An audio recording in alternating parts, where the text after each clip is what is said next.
प्राचीन समय में पर्वतों का आवागमन था। वे एक स्थान से दूसरे स्थान पर आया जाया करते थे।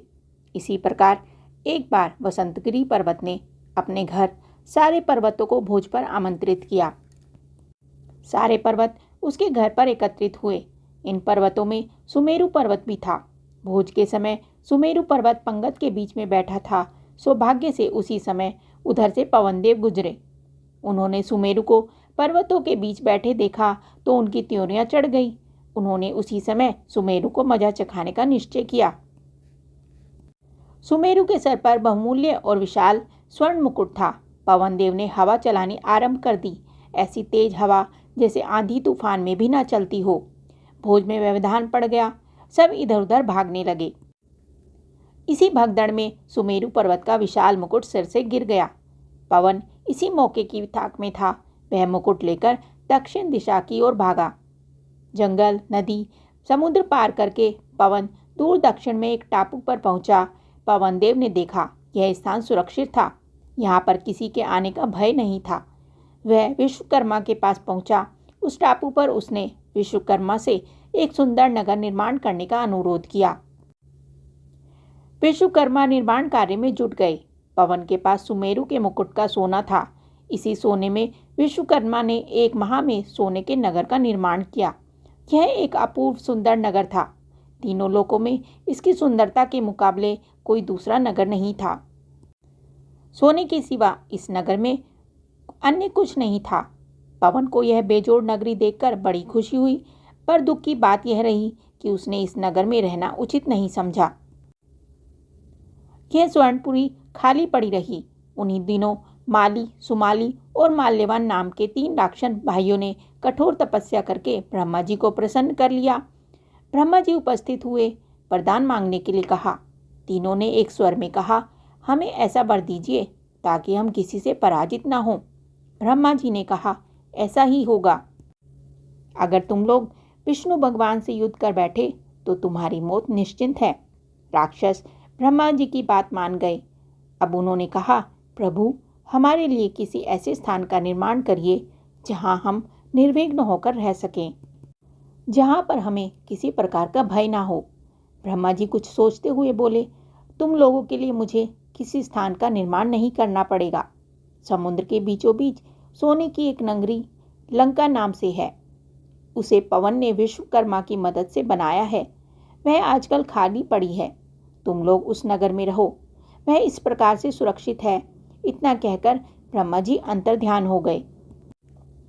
तीनों भाई प्रसन्न मन से लंका की ओर चल पड़े। लंका में राक्षस राज्य स्थापित हो गया।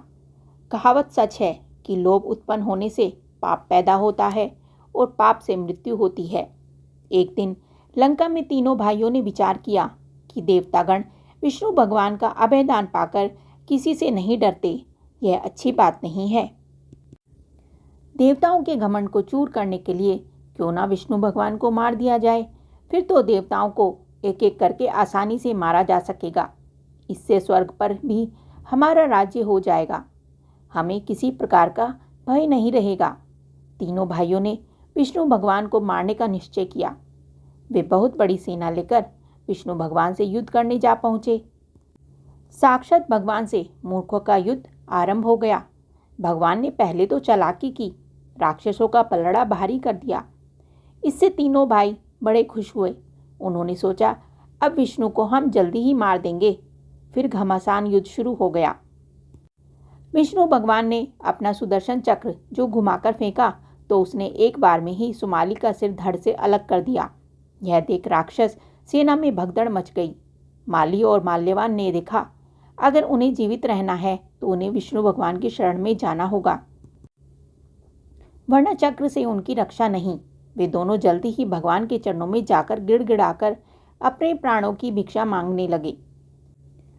भगवान ने कहा, ठीक है, मैं तुम दोनों को क्षमा करता हूँ, मगर तुम दोनों पृथ्वी पर नहीं रहोगे। अगर मुझको पता चल गया कि तुम लोग पृथ्वी पर रह रहे हो तो मैं तुम दोनों को मार दूंगा। विष्णु भगवान का आदेश पाकर राक्षस राज, माली और माल्यवान वहां से भागे। विष्णु भगवान ने उन्हें चेतावनी देकर छोड़ दिया था। डर के मारे उन दोनों का बुरा हाल था। स्वर्णपुरी छोड़कर वे दोनों पाताल में जाकर रहने लगे। स्वर्णपुरी लंका फिर खाली हो गई। विश्रवा मुनि की प्रथम पत्नी से उत्पन्न पुत्र का नाम था कुबेर। कुछ बड़ा होने पर उसने घोर तपस्या के द्वारा ब्रह्मा जी को प्रसन्न कर दिया। ब्रह्मा जी ने उसे धन का स्वामी बना दिया। अन्य देवता भी उसकी तपस्या से खुश थे। अंततः उन्होंने कुबेर को उपहार दिए। प्रत्येक देवता ने उसे बहुमूल्य उपहारों से लाद दिया। इतने सारे उपहार और ब्रह्मा जी के वरदान को लेकर वह अपने पिता के पास आया, पर कुबेर प्रसन्न नहीं थे। उनके लिए रहने को कोई स्थान नहीं था। उसने जब अपने पिता से यह बात कही तो मुनि ने जवाब दिया, पुत्र, स्वर्णपुरी लंका आजकल खाली पड़ी है। वहां पर राक्षसों का राज्य था। राक्षस विष्णु भगवान के डर से पाताल भाग गए। तुम वहां जाकर रहो, वह स्थान अच्छा और सुरक्षित है। कुबेर ने वहां जाकर रहना आरंभ कर दिया। लंका फिर से आबाद होने लगी। दिन गुजरते रहे। एक दिन रावण को उसके नाना माल्यवान ने पाताल से आकर कहा, पुत्र, अब समय आ गया है कि तुम अपने राज्य को फिर से प्राप्त करो। मेरा अर्थ लंका से है। वहां पर कुबेर का शासन है। वह राज्य हमारा ही है। हम उसके शासक थे, पर विष्णु भगवान के डर से हम पाताल चले गए और उस पर कुबेर ने अपना अधिकार जमा लिया है। रावण ने कहा, नाना जी, आप यह क्या कह रहे हैं? कुबेर तो मेरा बड़ा भाई है। उसको हटा के मैं वहां का राजा कैसे हो सकता हूँ? यह नहीं होगा। माल्यवान मुस्कुराया, फिर बोला, संसार में कौन ऐसा है जो भाई के सुख से सुखी हुआ हो? नाग का भाई गरुड़ है, पर वह नाग का जानी दुश्मन है। नाग को देखते ही वह खा जाता है। वह जो अमरावती का इंद्र है, वह भी अपने भाई को मारकर वहां का राजा होकर सुख भोग रहा है। और बहुत से ऐसे उदाहरण हैं। यहाँ आश्रम में रहकर कष्ट में जीवन व्यतीत करने से क्या फायदा? अपनी चीज है तो उसका उपयोग क्यों नहीं किया जाए?